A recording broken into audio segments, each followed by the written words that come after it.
Hey guys, welcome back to Extreme Tech. Today I'm going to be talking about WWDC, which took place on Monday the 5th of June in 2017. Now, there were a great selection of products announced by Apple. We had iOS 11, I really was looking forward to, personally because I own an iPhone SE, and that experience would be good for me. And also there were Mac refreshes, so all Macs are now supporting Kaby Lake processors, which is a good thing because the last generation were only supported up to Skylake, which is 6th generation as opposed to 7th, so that they weren't the latest and greatest. And then there's the iMac Pro.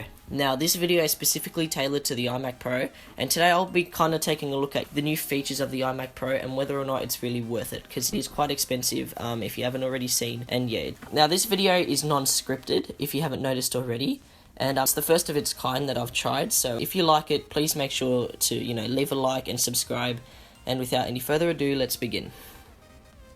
So the iMac Pro was really quite a surprise to all of Apple's consumers because at WWDC, Apple doesn't normally release hardware, they're more focused on software. And so yeah, it was quite a pleasant surprise to see the iMac Pro this year.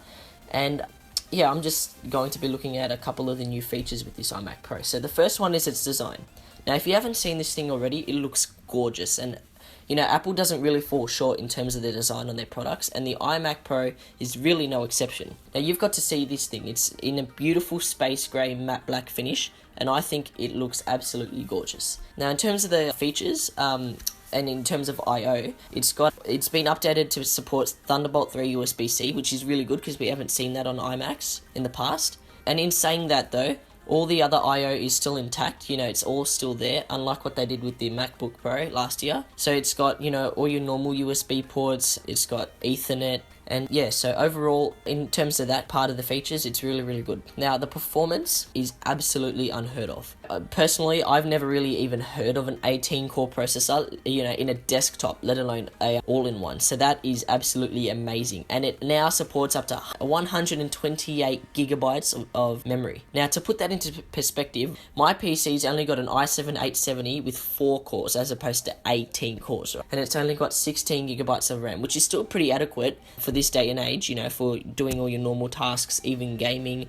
But 128 gigabytes is unheard of, so that's absolutely amazing. And the graphics card in them, are really, really good. The new AMD Vega is really, really good because it's a brand new video card. It's got 18 gigabytes of memory, which again is huge for a graphics card. And yeah, so the value of the iMac Pro, when it comes to value, it's actually really quite expensive. It starts at $5,000, but if you think about it, that's actually quite a fair price, considering the fact that the Mac Pro is really, really expensive and it's outdated. So when is it available? It is available in December this year, so you'll be able to pick one up then. That's when they are shipping. So, and who is it for?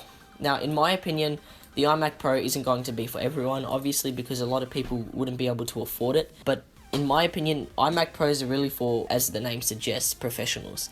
I don't think the average consumer would be able to do a whole lot with an iMac Pro.